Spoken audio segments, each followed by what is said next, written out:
गंगा जी तो चरणों से निकली हैं, ब्रह्म कमंडलू में उनका वास रहा है, शिव के मस्तक पर बैठी हैं। पर ये सरयू महारानी कहाँ से आई है? सरस्वत्या, ये सरसा, सारसिया, ये कुछ और नहीं, ये भगवान के हृदय की आर्द्रता ही है जो ब्रह्मा ने सहेजी, हिमालय में रखी और वहां से सरक कर ये अयोध्या पहुंच गई। वाटर कल्चर करने के बाद उसके जल का पता नहीं लगता वो है क्या।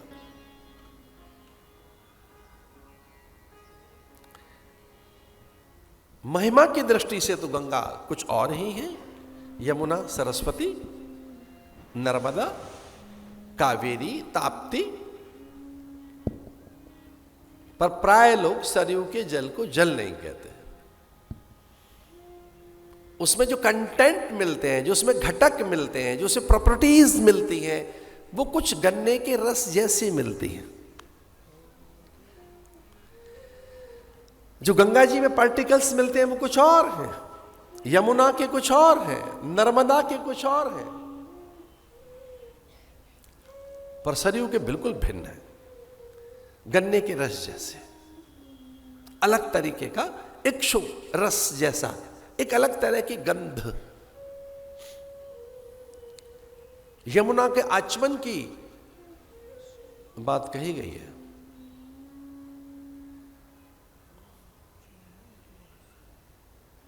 कितनी पुरानी दृष्टि है ऋषियों के।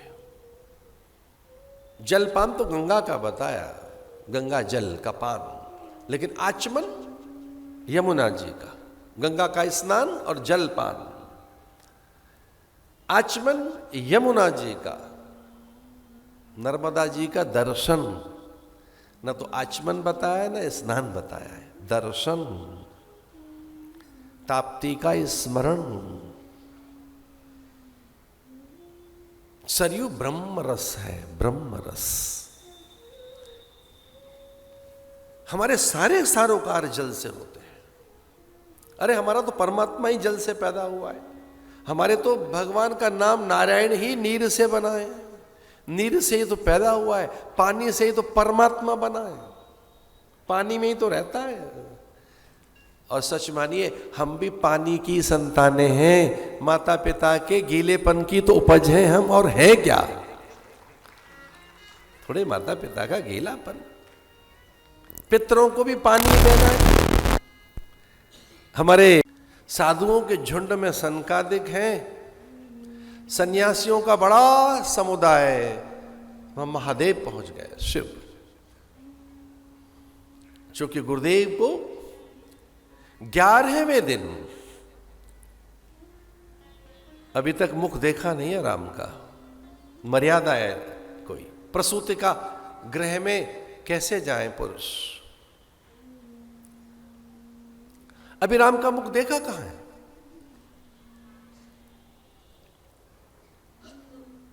प्रसूति का गृह में अभी पहुंचे नहीं है।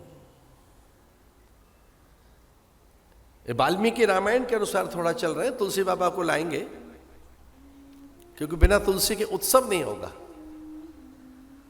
वाल्मीकि रामायण के अनुसार चलें तो 11वें दिन, 10वें दिन में सोवर सिद्धि हो जाती है, 11वें दिन नामकरण।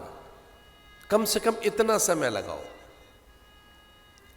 शुद्धि करेगा कौन? पुरोहित। जीवन में पुरोहित जरूर रखो। ब्राह्मण घर में रहना चाहिए, घर में ब्राह्मण आए, पुरोहित आए, पुरोहिता नहीं आए। भगवान को मना कर दिया पांडवों ने कि जब आप हमारे पास हैं तो क्या पुरोहित की आवश्यकता है? हमारे पास हैं तो सही हमारे गुरु महर्षि वेदव्यास, हमारे पास हैं तो सही पिता में भीष्म। उनसे बड़ा कौन होगा? पिता में भीष्म से बड़ा ज्ञानी वो हमारे पास है। महर्षि वेदव्यास हमारे पास है, हमारे पास आप हैं तो सही। लेकिन भगवान ने कहा कि नहीं, पौरोहित्य कर्म के लिए एक ब्राह्मण होना चाहिए।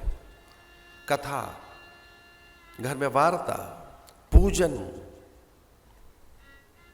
कर्मकांड, होम,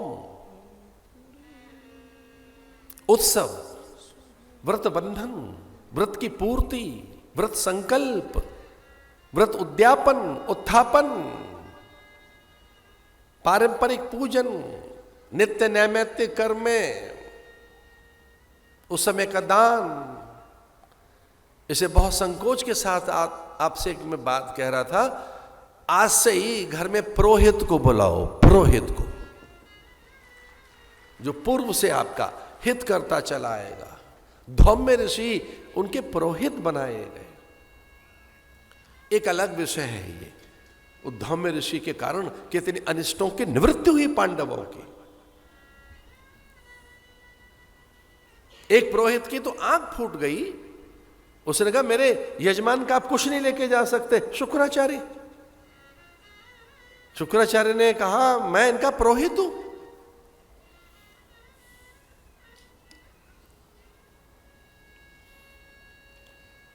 पिता की आज्ञा का तो पालन करना ही चाहिए। ब्रह्मा जी ने आज्ञा दी वशिष्ठ को, जाइए पुरोहित बनकर रहना है आपको। और ऐसे एक अपनी मन की बात बता रहे थे, क्योंकि वो बहुत ही व्यक्तिगत बात है, बहुत संकोच में कह रहे हैं, मुझे भी कुछ देर के लिए कुंभ में पुरोहित बनना पड़ता है, कुछ देर के लिए अपने सन्यासियों का। मैं उनके संस्कार कराता हूं, क्योंकि सन्यासी अग्नि नहीं छू सकता, सन्यासी को अग्नि के स्पर्श का अधिकार नहीं है। लेकिन देखो भाग्य कैसा मेरा अच्छा है कि मुझे पूरे संत समाज ने अग्नि छूने का अधिकार दिया है, कि आचार्य छू सकता है, अन्य नहीं, केवल आचार्य। एक आचार्य छुएगा अग्नि, वो हवन कराएगा, तो हमें हवन कराने का अधिकार है। अपने सन्यासियों का पौरोहित्य कर्म हम करते। ओम भू संन्यस्तम मया भव संन्यस्तम मया स्व संन्यस्तम मया ओम सर्वम संन्यस्तम मया। हम अपने सन्यासियों का संस्कार कराते हैं, उतनी देर के लिए मैं पंडित बन जाता हूं, उनका हवन करवाता हूं। वो केवल एकमात्र आचार्य को ही अधिकार है, और वहां कोई अग्नि स्पर्श नहीं करेगा, एकमात्र।